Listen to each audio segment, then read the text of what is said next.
It's January 25th, 2015, and you're listening to Session 2, Episode 1 of The Road to Japan.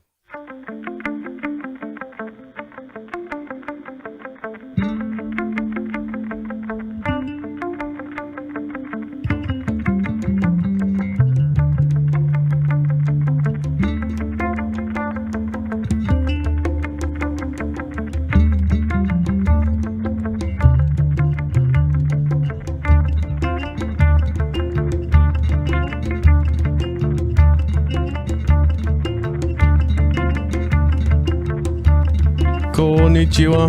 Minasan, genki desu ka? Welcome once again, everyone, to a new session of The Road to Japan. My name is Nico. I will be your host as usual. Wow, it's hisashiburi desu ne. That means it's been a while. What has it been, like probably over a month, maybe close to a month since the session 1 ended.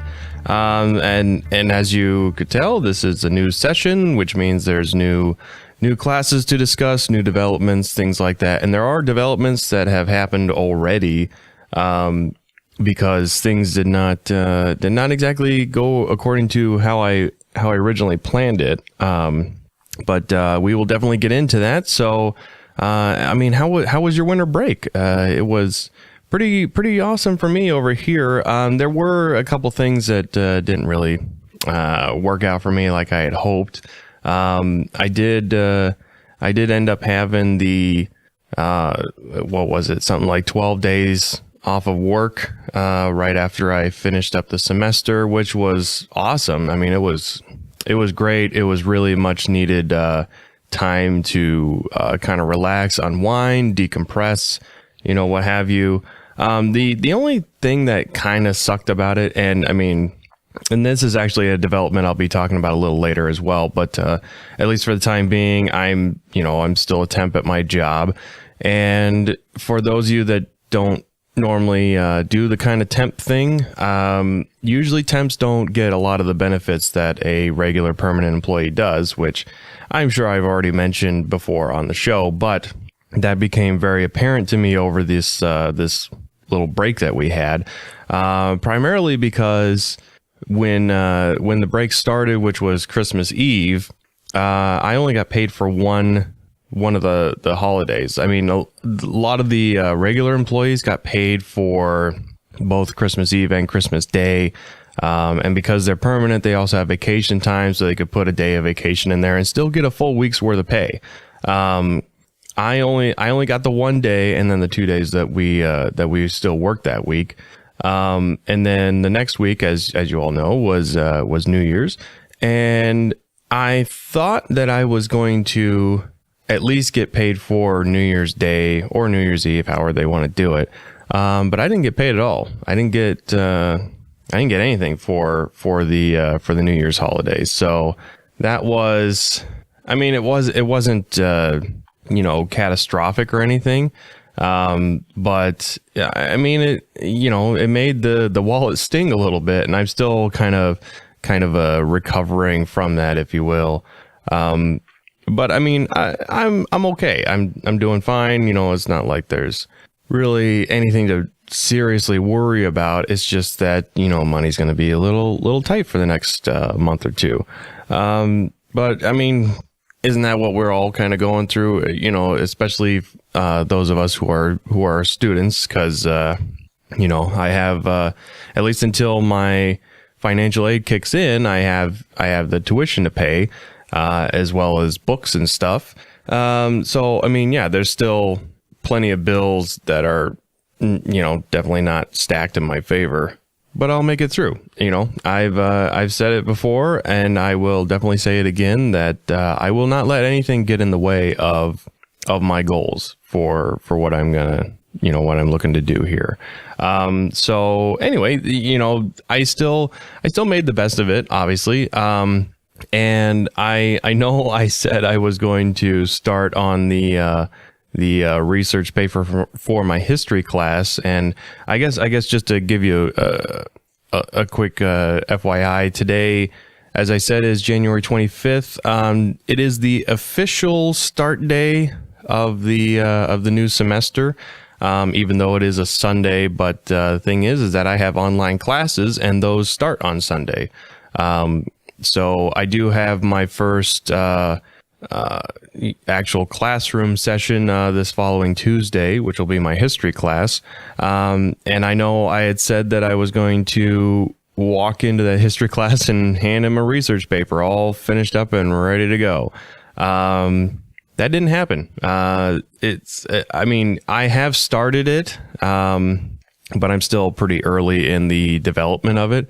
However, I'm still way farther ahead on this paper than I was on the paper that I wrote last semester, because I basically, for the most part, started and finished that paper within a week.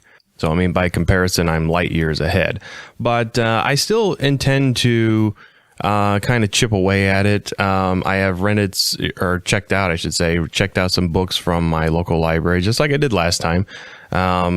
And those are due back sometime, I think, in mid-February. So my intention is to have the paper written before I have to take those books back. And then, as I mentioned, the whole reason for it was so that I could have peace of mind and kind of be done with that and just work on, getting edits done and things of that nature, over the course of the semester. So the main reason that I didn't really, do much work on that paper, even though I had like 12 full days to do it, in addition to, all the free time I still had, even though I was still going just to work, was that I got sucked into, a little video game. I do play video games for one of my hobbies, and I checked out Guild Wars 2, and yeah, it just kind of stuck me in. I played a lot of it. But don't fret. Don't think that I'm, gonna start shirking my responsibilities to go kill a monster or something like that. But I definitely played my share of it. Actually, if anything, I think I got it all out of my system before the semester starts. Because I still log on like once a day to kind of check things out, but I definitely am not doing those hours long sessions that I was probably 3-4 weeks ago. So yeah, I think it's out of my system, and I'm definitely gonna get back into school mode here, and just get back to the studies and getting the work done. But yeah, that's pretty much what I did over the break. I definitely had some fun with friends of mine, went out and visited. They, had a variety of holiday parties and stuff. So it was good to finally catch up and, let them know what was going on in my life. Cause they are curious. They're wanting to, see how I'm doing. Cause, I don't get to see them a lot since I'm in school and everything. And unfortunately now I'm having to start telling them all. It's like, oh, sorry, the semester began, so I can't really do that or what have you. But anyway, so the meat of the show today is just going to be basically kind of telling you guys what I'm in store for with this semester, and also later semesters as I have come to learn. So yeah, that'll be a lot of fun. And so to start, we're going to go with the fact that I am now finally taking an accelerated course. As you may remember, or maybe not, I decided that I was going to do kind of a hybrid this semester, just to kind of test out the waters and see exactly what I could deal with in terms of workload. So what I did is I took 2 accelerated courses. They are actually back to back. So basically, when I finish one, the other will begin, and then that will take me throughout the rest of the semester. And then that is on top of taking 2, I guess, standard courses, just meaning that they go the full length of the semester. They're not like half and half like these accelerated courses. So we're starting off with my second English class. That's my first accelerated course. And then the next one after that wraps up will be natural science, which I still don't know what exactly is encompassed in natural science. I don't know if that's going to be more like earth science, or if we're going to be learning about, like, I don't know, plants and trees and insects and things like that, or if there's maybe like astronomy involved. I don't know. I hope there's astronomy involved. I really enjoy astronomy. But I started getting emails about the middle of last week from my English instructor, and kind of like the previous online history instructor. It was just nothing but barking out a bunch of rules, which I'm just going to kind of grin and bear it this time. The thought did cross my mind to, drop and join up with another teacher that hopefully maybe was a little bit more polite, but I don't know. I think I can just overlook it, because once I finally took a look at the schedule and what we have in store for us, it doesn't seem that bad. But that's obviously something that, you'll be hearing progress on as the weeks go on. But a lot of it is just, it seems that the focus will be on like short stories and maybe poems, which is fine, I guess. I mean, I don't know, I something tells me that with the focus being what it is, and I mean, I could be completely talking out of my ass. Who knows where we'll be when this is over, but it just seems like the focus of this class is not going to help me learn as much in terms, because I mean, short stories are great, and I know a lot of literature nuts really appreciate short stories, and I'm sure we're probably reading through the cream of the crop when it comes to short stories in this class. But that I don't know. I just don't feel like I'm going to really get as much out of it as I did in the last class. Mainly because the last class was more focused on writing and the different types of writing. And I mean, don't get me wrong, we do have writing assignments as well, but a lot of, it seems the general amount of work is going to be participating in what they're calling discussion boards, which essentially work like a forum. The thing I probably hate most about these discussion boards is the fact that this is no longer just me in the driver's seat. I am now relying on my classmates to try and get stuff done on time, which, I mean, all it takes is just one student doing that. But the reason I mentioned this is because the requirement is that, like, for example, we have to read a short story on blah, blah, blah, and then we jump on the discussion board, answer a handful of questions, in kind of like a semi-essay format. And then in order to get full credit for the discussion board for that week, we also have to find a post by another student and then reply to that. And it's essentially like kind of start a conversation, if you will. That's where I get slightly concerned, is that, especially being as we're in an accelerated course now. So these things are going to be due on a weekly basis. And I think with the exception of maybe 1 or 2 weeks in there, a lot of these are going to have 2 discussion boards due each week, which is fine. I don't see a problem with that. But, if I hate the idea of having to possibly scour these boards looking for replies and responses, on the day that they're due, which thankfully I can do if need be. Like, they're due on Wednesdays, and thankfully my Wednesdays are open, except, aside from going to work. But again, I don't want to spend my whole Wednesday evening just, refreshing that page, waiting for responses. That to me is kind of a waste of time. But like I said, we'll have to wait and see. This is, we're literally on day 1. So,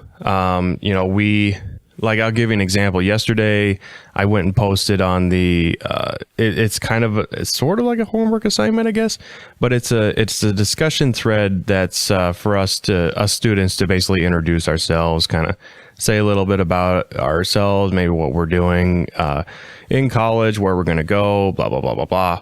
And I think at least as of checking it this morning, there were a total of, I think, 5 of us that have posted. And I'm pretty sure that there's more than 5 students in the class. And that's kind of what I'm getting at. But as I also mentioned, that as long as one student is posting, then that gives me at least something to work with. I just hate the idea of having to wait on like someone that maybe is not as motivated to get this stuff done as quickly as possible. But, I also realize that a lot of students are not in the same position that I am. I mean, I know at least 1 or 2 of these classmates of mine are parents, and they work full time. And so, they don't exactly have each and every opportunity to jump on and do their homework. I know that there's, they got kids tugging on their shirts or whatever, wanting dinner or something. I don't know. But anyhow, that's kind of where we're going with the English course. I think I already have my first essay assignment due next week. I think that's how it's going to work, is like every 2 weeks we will have an essay assignment due, and then 8 weeks later we're done. So yeah, it'll be an interesting ride. And then, and then after that, I'll be done with English, at least for this degree. So anyway, let's move along now. So my original schedule was going to be, taking the English course, as I've already mentioned, the natural science course, which I've already mentioned, and my history course, which I also have already mentioned. The thing is that I was also planning on taking the next math class, which is intermediate algebra. And I had signed up, registered, was all good to go. And then probably about maybe like a week and a half ago, I get this email saying that the class has been canceled. And the reason for it was low enrollment. That basically means that not enough students enrolled to warrant them keeping the class open and going. And I will solely attribute this to the fact that, I attribute this to 2 primary reasons. And that is, one, it was a class being taken at probably the campus that doesn't get as many students as because there are 4 campuses total for my college. And they span basically from the north side to the south side of Milwaukee, Wisconsin. And I was planning on taking the, what they call the North Campus, which is a bit north outside of Milwaukee, because that's close to me. That's close to where I live. That's close to where I work. And I mean, the campus is literally on my way home, from to and from work. And so I figured it was going to be fantastic, a very quick commute to get there, and then a very quick drive home when I was finished. So I was really looking forward to that. But unfortunately, because of the fact that this campus is kind of out in the boonies, not like entirely out in the boonies, but it's definitely not in as urban a location as, say, the other 3 campuses. It's a bit more rural. And I also believe that because this was a night class, that those 2 things just kind of came together and caused the cancellation, because I feel that this campus does not get a lot of nighttime students, as evidenced by the math class being canceled. But, I definitely, I see plenty of morning students there, morning, early afternoon. That's not an issue. But there's actually a development at work that I will be discussing related to another development having to do with the university. So basically, I had very limited options when I found out that the math class was canceled. I couldn't even, I contemplated taking it online, even though I really, really wanted to keep that class one that I do in a classroom with a teacher, to ask questions and things like that. But unfortunately, the online portion had already filled up, which, surprise, surprise. I mean, it's a week before the semester starts. What did you think was going to be available? So, I mean, I kind of am a little pissed at the college for waiting so long to tell me that the class was canceled. I'm sure they wanted to wait till the last second, but honestly, well, I almost was going to say, like, who's going to sign up at the last second? Whereas actually that's exactly what I did last semester, which was signed up for all the, completely changed my major and everything, days before the semester began. So I guess I'd be sounding a little bit like a hypocrite if I was going to go that route. But regardless, it's still really, really irritating. I mean, the only option I had to still take the math class this semester, which I really wanted to do. I really wanted to take it while, the last class, all that material was still fresh in my head, and just kind of basically get it done and over with and out of the way, and then I can focus on other things. But as I said, the only other option was basically going to the South Campus, which is on the other side of town. And I already take my history class there, and so I know it's a bit of a drive. And the other thing was that this class went from 7 o'clock to 9 o'clock, which is not a problem as far as me getting to class. I can definitely get to the campus easily before 7 o'clock. But the fact that it goes till 9 o'clock means that, like, at least upwards of 4 nights during the week, I'll be getting home at like 10 o'clock, which when I have to wake up at 6 o'clock the next morning to go to work, can be kind of, how shall I say, draining, on the sleep factor. So I decided against doing that. I decided to save myself the gas and allow myself to get a bit better sleep during the week.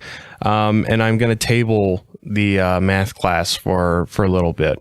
Hopefully that will not have very much detriment to me as far as me forgetting a lot of the material. Hopefully we'll probably have like a chapter or two when we start the classes, kind of like a little bit of review to kind of get us warmed back up and ready to get further into algebra. But so what I ended up, the only thing I was able to do besides take the class across town was to fill it with a different class. And unfortunately, my options for that were still limited as well.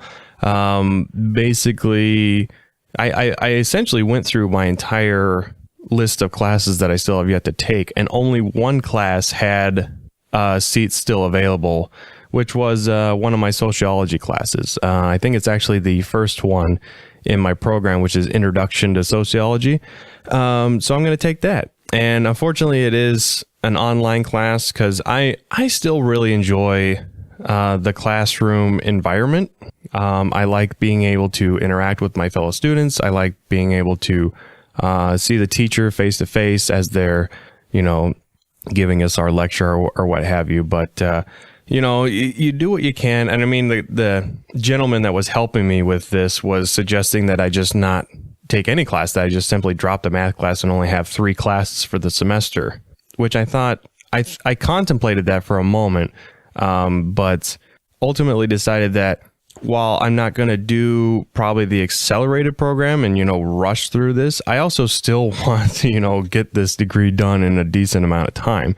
And I actually looked through the amount of classes I still have left to take before I'm done. And if I stick with pace at, taking the 4 classes this semester, if I take 2 classes over the summer, and then take 4 classes for the following 2 semesters, I could actually be done by the end of spring next year. But that's only my liberal arts degree, my associates. That's all I will have under my belt at that point. Then it just basically means then I can start working on the university stuff. So as a result, I only have 1 actual classroom session to go to each week, and then the other 3 classes are online. But as I mentioned well, I guess I could say last year now.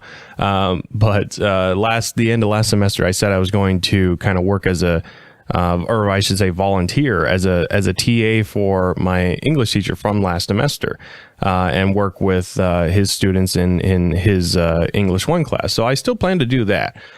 So 2 of my nights will still be occupied at a campus. It's just that one of them will actually only have to do with an actual, class that I'm taking.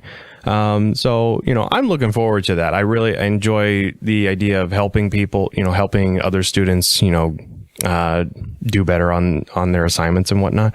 And I mean, most of it's probably going to be tech support, but if that's something I can help them with, then, yeah, I'm going to totally do it. So moving along here. I did also finally start establishing contact with someone over at the University of Wisconsin, better known to a lot of people here as UWM. And I started kind of ironing out the details of what exactly I need to do to prepare for these the Japanese half of my bachelor's degree. Because as mentioned before, I had concerns with the fact that the transfer program that they have basically dumps me into 5th semester or 300 level Japanese courses, and that their other courses having to do with Japan, like history, culture, that sort of stuff, are apparently all taught in Japanese. So that obviously raised concerns, because while I know some Japanese, I'm definitely not at any kind of level to understand an entire lecture or classroom session that's taught in Japanese. I'd have to do some serious studying with vocabulary, probably kanji, maybe even writing, depending on what their demands are as far as any written assignments. So yeah, I started talking with someone at UWM just to see exactly what I needed to do to prepare. And as I anticipated, they said that I would likely have to take a placement test and determine exactly, it basically will place me into whatever level classes I need to start. So, my hope is that, so here's my plan. My plan is that I'm going to, like, if this is the case, it's likely that the best I'm going to do on this placement test is test into 200 level courses. That's my hope.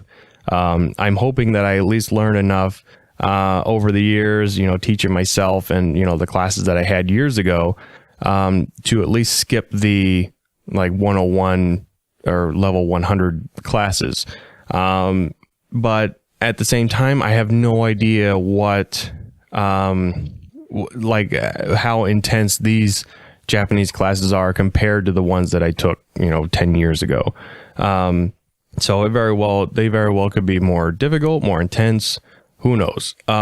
So what I'm going to do is I've actually started the admission process, to becoming applying to be a student at UWM. Because they did tell me that it was perfectly fine for me to simultaneously take classes both at UWM and MATC. And that wasn't an issue. The only issues I foresee right now are, balancing my schedule, obviously, and being able to pay for it, because UWM is probably close to over twice the amount of cost in tuition as it is at MATC, where I'm at now. So I mean, even if I was solely taking classes at UWM, it's going to be quite a pinch in my pocket to be able to afford all that. So what I'm going to do is I'm going to do the admission process, and then I will sign up for this placement test pretty much as late as I can. The woman I'm speaking with said basically anytime this spring, I think. So if that's accurate, then I have somewhere till around May to to basically get this placement test done and figure out exactly where I'm going to need to go. As I said, I hope that I can place into 200 level, because the reason for that is that if I place into 200 level when I take the test this spring, then I can sign up for classes this fall and start those 200 level courses while taking, my classes at MATC as well. It may, as a result of that, it may mean that I will spread out the classes at MATC a little more. So I may make it so I have to take one additional semester before I can graduate, which would just put me at graduating winter next year instead of spring, which is fine. Again, that's not really a big deal, because if I start at 200 level courses this fall, then that can keep me on track for graduating in, I think, 2018, which would be, essentially 4 years since I started this whole thing, which is my goal. I want to, bachelor's degree takes 4 years usually. So I want to make it 4 years. Now, of course, that means if I end up placing into, say, 100 level, like my Japanese is just absolutely terrible, or their demands for passing those courses is maybe a little bit more, then I may have to start at 100 level. And if that's the case, then, that's what I got to do. Then that just means it'll be 2019 instead of 2018. And there's not really anything I can do about that. So my plan is now, in addition to everything else that I'm doing, is also try and brush up on my Japanese even further in preparation for this placement test. I'm still kind of trying to figure out how exactly best to go about this. As I mentioned on one of the previous episodes, I did have an application called Memrise, which has tests for different levels of the JLPT, the Japanese Language Proficiency Test. And it's been my goal to take those tests and, work my way up to at least an N3, which is kind of middle of the road. But if you do N3, then that means you're pretty good with your Japanese. You can definitely make your way around. In Japan, you probably can have plenty of conversations with people. Obviously you're not learning all the Japanese, but it's close to being fluent. I shouldn't say that. I should not say that it's fluent, because I doubt. I can probably get close to fluent, just like anyone else. But I'm not even sure that N1, the top of the top rung of that test, means that you're fluent. It just means that you know a lot of kanji. It means you know a lot of grammar points, things like that. So but as I said, N3 is kind of middle of the road. It definitely means that you can do okay. If you were just dropped off in the middle of Japan, you'd be able to do all right. So that's my goal. And the N5 is like the kind of bottom rung of all this. It's kind of like the beginner stuff. There's still a lot of kanji and grammar and all that involved. But I feel if I can get myself to, like, if I were to take the JLPT and pass the N5, then that would be the equivalent of at least testing into a 200 level course. At least that's my idea. So what I've done is I've started picking up again the My Japanese Coach on my DS. Now, obviously, it's not going to bring me up to even an N5 level, I assume. But as I said, when I originally picked it up, it's intended as a tool to supplement whatever else you're using to learn. It's not that coaching game alone is not going to make you fluent and proficient in Japanese, but it will help. It will definitely help. I'm at the point, like, I'm on lesson 34 now, and at this point now they're taking out a lot more of the Romaji to replace it with kana. So now a lot of the reading portions is not is not as easy because it's not just Romaji. So there's that.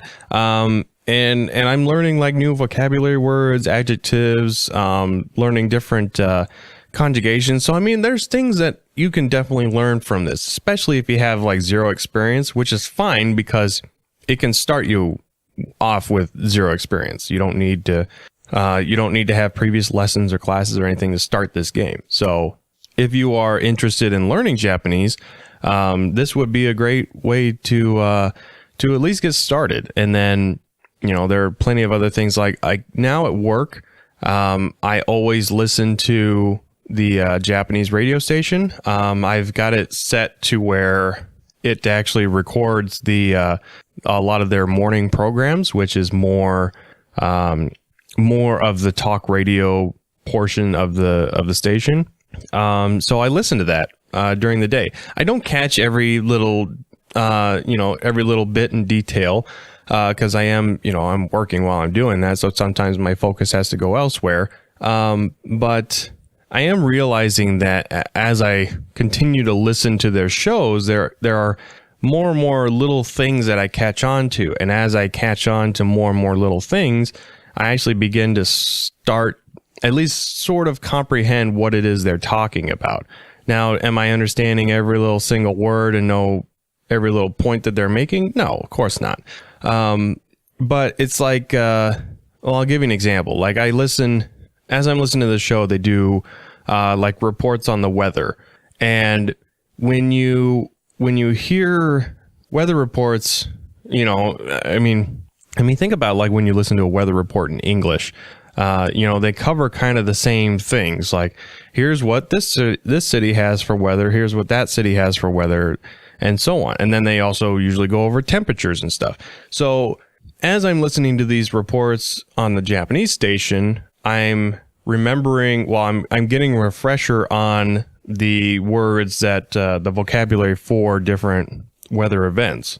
So because it's, it's wintertime right now, the words I hear a lot of are yuki and ame, which yuki means snow and ame means rain.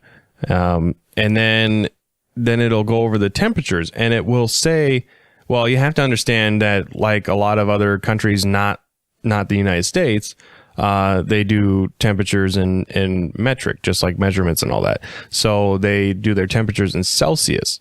And so when you're listening for the temperature reports, you can hear them say, like if it's 6 degrees, they'll go roku do, and do means degrees, at least as far as temperature goes. I don't know if it works the same as like in English, where degree can mean a measure of temperature or the measure of an angle. Like, I don't know if it has that multiple meaning to it, but this is something that, that's definitely something I could look up, huh? But it's just that kind of, if you're listening, you can start to find repeated words. That's how I came across, the word do, was I kept hearing them say it. I'm like, I wonder if that means degrees. So then I plugged it into my Google Translate, and sure enough, it means degrees. So, it's just that interesting way to learn and to always keep your mind open to various ways of learning. So yeah, I'm gonna keep working on my Japanese coach. I don't know if I'll finish it by the time I take this placement test. It really depends on how intense this semester becomes. But I'm trying to, at least plug away at it, when I have free time. But that's something that I'm working on. It actually says now that I am now the Japanese level of a first grader, which I don't know necessarily what that means, because I'm pretty sure first graders still know more Japanese than I do. But anyway, so there's that. Now, because of the fact that I will probably have to start taking these Japanese courses, I also asked the woman what I already expected the answer to be, but I decided to ask anyway just to clarify, was to ask when these courses were when these courses could be taken as far as during the day. And as I anticipated, there are no night courses for these Japanese classes. The earliest I can take them is like 11 o'clock in the morning, and apparently those times are not posted until later in the semester, as far as, registering for next semester's classes. So yeah, obviously that's going to be a problem because I work during the day now. But actually this is kind of a blessing in disguise. The reason is because I've been, squawking this whole time about how I'm a temp at work. And I decided to have these Japanese courses work in my favor. So what I did is I went and spoke with my boss over, last week, and kind of brought him up to speed as to what I'm doing, what my plans are, and things like that. And I told him, I said, I want to, I'm going to need to probably have to go back to working nights, because obviously if I'm taking classes in the morning, then, I can't be working during the day. Which he was okay with. I mean, this company originally hired me as a night shift worker anyway. So I'm kind of screwing up their plans as far as, now they have an extra guy on first shift that they weren't expecting to have. But anyway, that's besides the point. But, I figured this will actually work out for me in a couple ways, because I also mentioned to him that, I would have no problem, committing myself to their full-time night shift schedule, which is 3 o'clock to 11:30 p.m. Because that's what I originally did when I started school, as I was working those night shift hours. And so he, I said I could commit to that schedule. It's likely it'll be permanent, because chances are these Japanese courses are going to be all only available in the morning, or possibly early afternoon. We'll have to wait and see with some of those other classes like history, culture, and so on. But I made a stipulation in that, and I figured it was completely fair and not too much of a request to ask. But I asked that the company finally hire me on permanent full time before I make this switch to night shift. And I made him kind of a sort of like a proposal, I guess, in that once I was done with this semester, because all my classes right now are still night courses, so I would need at least to finish out this semester. But next semester, which actually I'm referring to summer semester, because there is a summer term offered at the MATC. My plan is to take 2 classes, both online, because that's the only kind of class you can take are accelerated courses, because the summer term is obviously a bit shorter. So my plan is to take 2 accelerated courses. So they're both online, which means then I don't have a schedule commitment, which then means I can switch my daytime hours to the regular first shift hours, which is all it is just an hour earlier than what I'm working right now. But that hour makes a difference, as far as me taking these night courses, because, if I'm getting home at like 10, maybe even 10:30, depending, and then, if I had to wake up at 5 o'clock in the morning, that just really wears you down. So, the hour makes a difference for me right now. But it won't matter once I start these summer courses. So I figure that I'll have all summer to work those hours, and then during that summer period, then he can kind of get the paperwork started for me to get hired on permanently, and then I can go on to the night shift as a permanent employee. Now, the reason I'm mentioning all this is because the thing is that when I worked night shift before, which was earlier half of last year, 2014, is because there was, I basically suffered some prejudice from the night shift supervisor. I don't know what it is about me he didn't like, but there's something that he didn't like about me at all.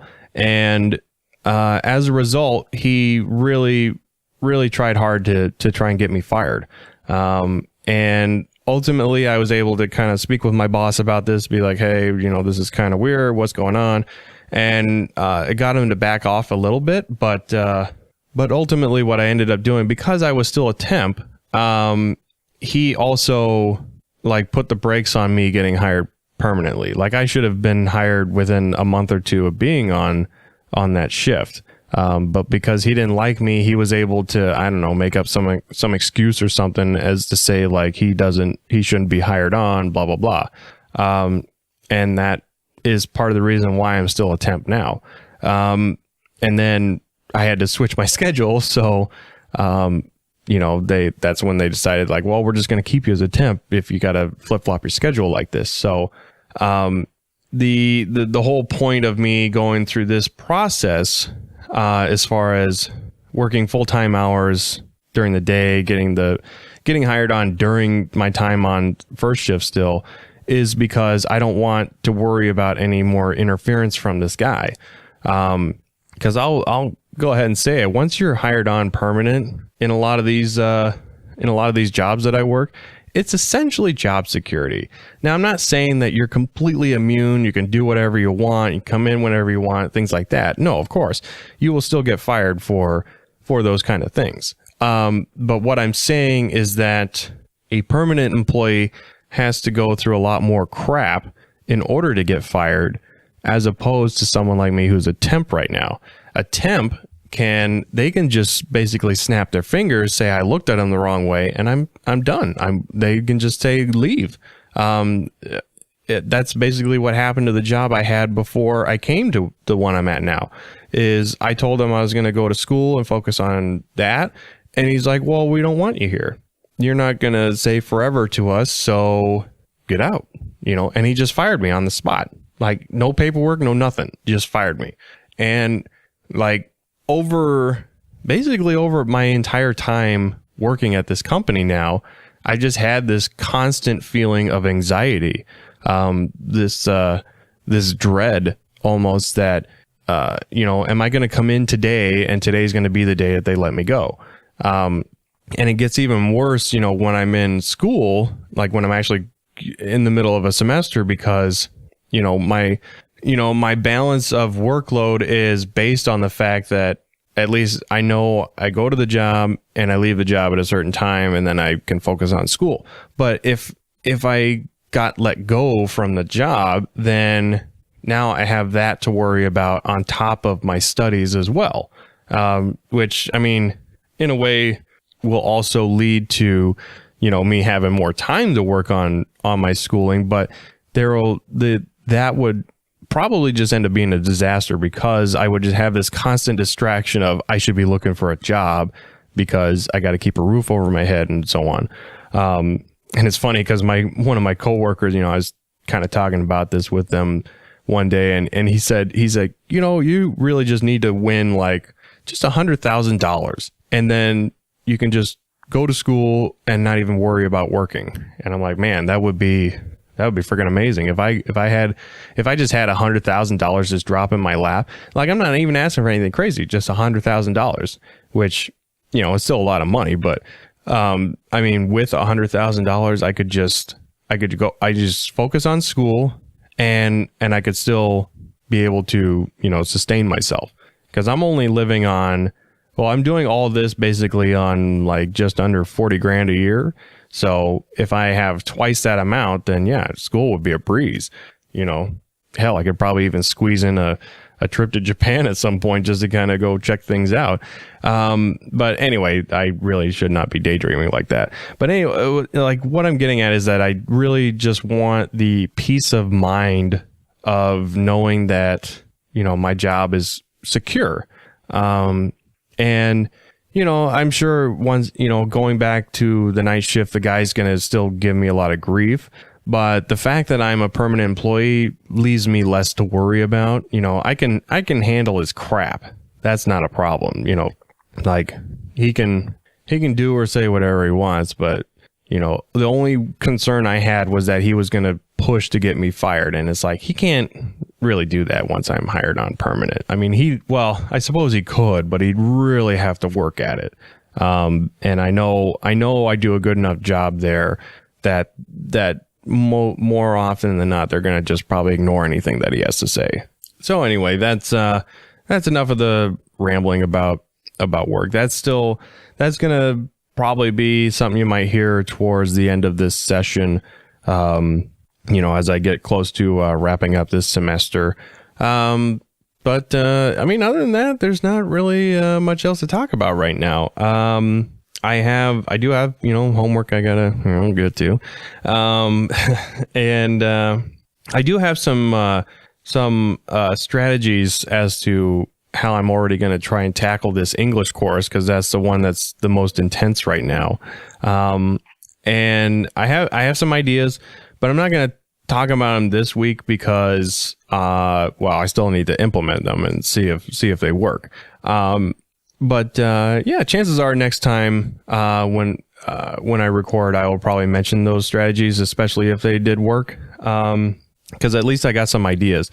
And mainly these ideas came to me because, I waited a little longer than I should have to get my book. Part of that was because I actually bought my math book.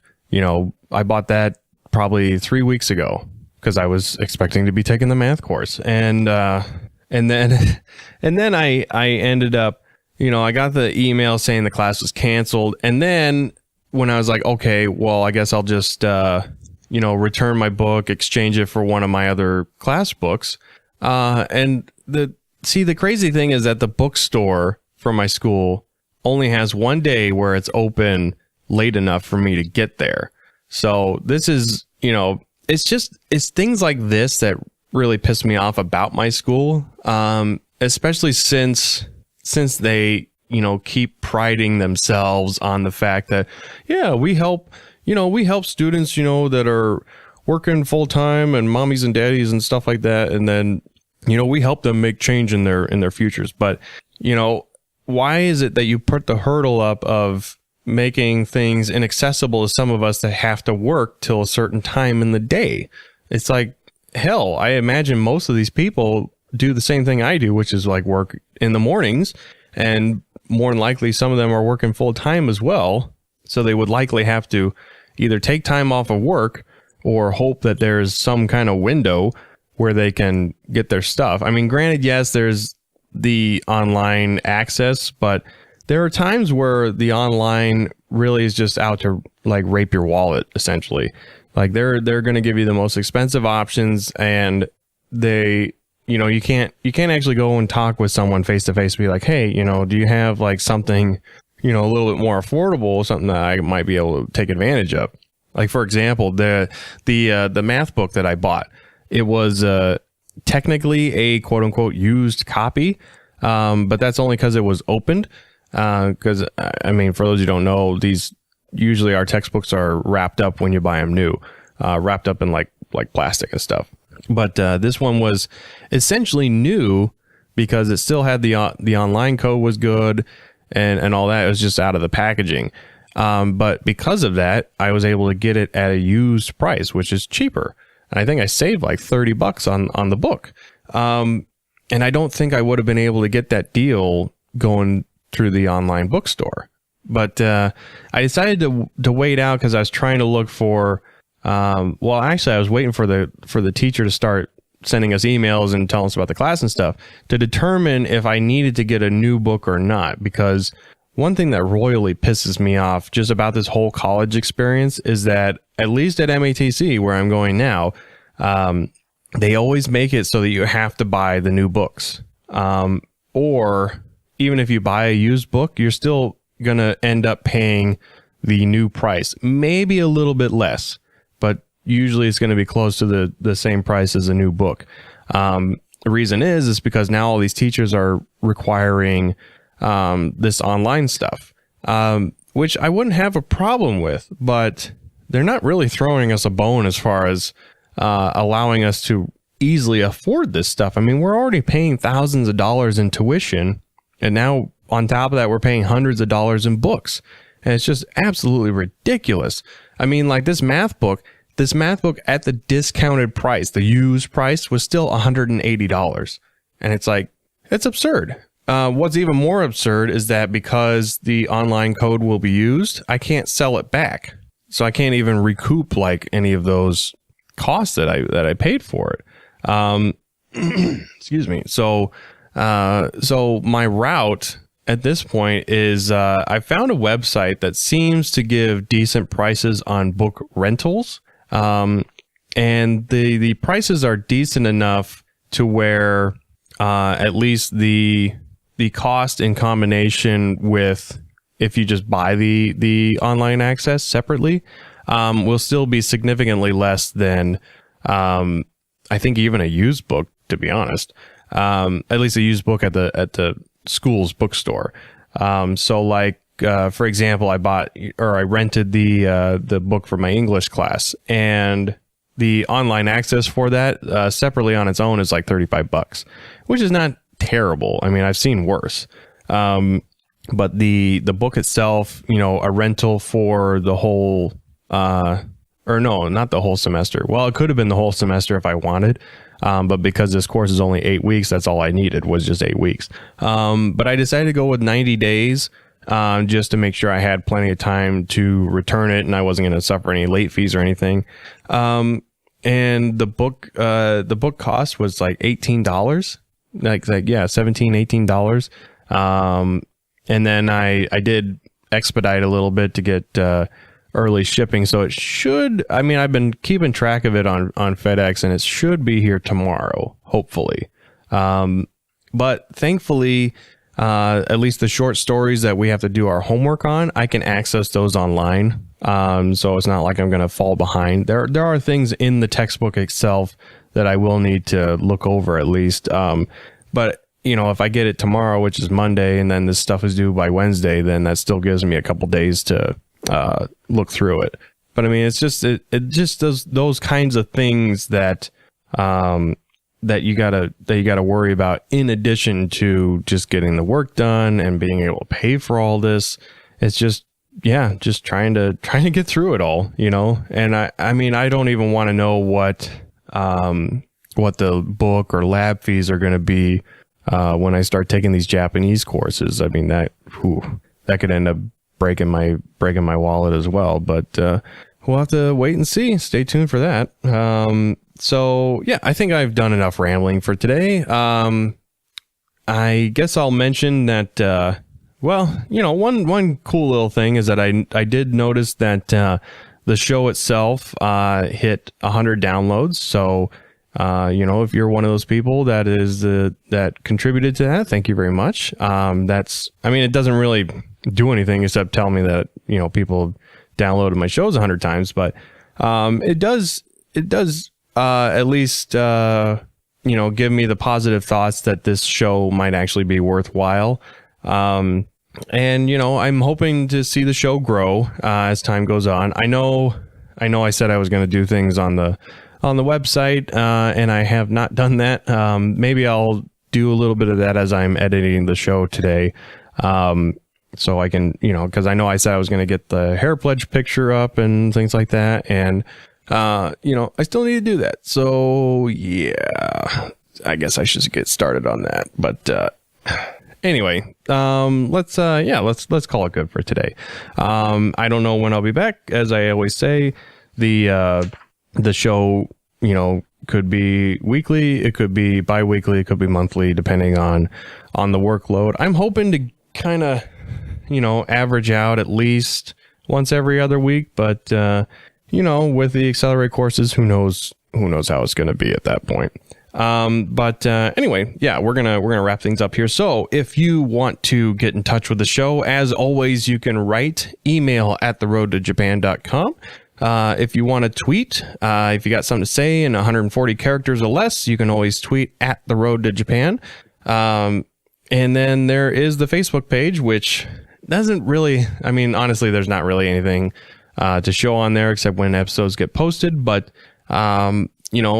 as I always say, if you have any ideas, thoughts, questions, concerns, hate mail, write in. Any one of those means is perfectly fine. and maybe it'll develop some ideas. So the track to skip for this episode is going to be one that I actually kind of discovered a little while ago. It was in my music library. I just didn't realize that I had it, and I was just I don't know what it was. I started a mix or something, and it came up, and I really enjoyed this song and this group. It's a song called Rescue Me, and as far as I can tell, it's by a group called Superfly, which I don't think it has any relation to the movie from the 70s, but this is a song that's sung in Japanese. Well, most of it's Japanese. There are some English lyrics in there too. But it's just a really catchy tune, and it's got a nice kind of upbeat tempo. So I figured it'd be a great way to, to kind of kick off this session. So yeah, look forward to that. As for me, I'm going to get out of here because I got homework to do. So I will catch you all next time. Minasan, ganbatte.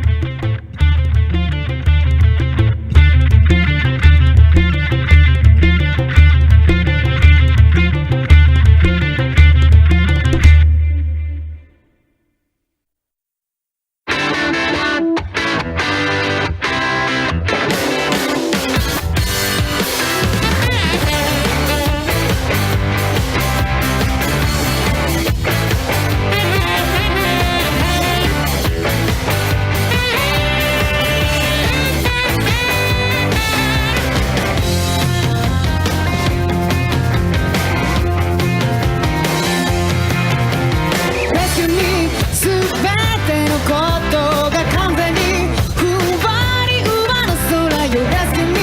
しっかりしなきゃと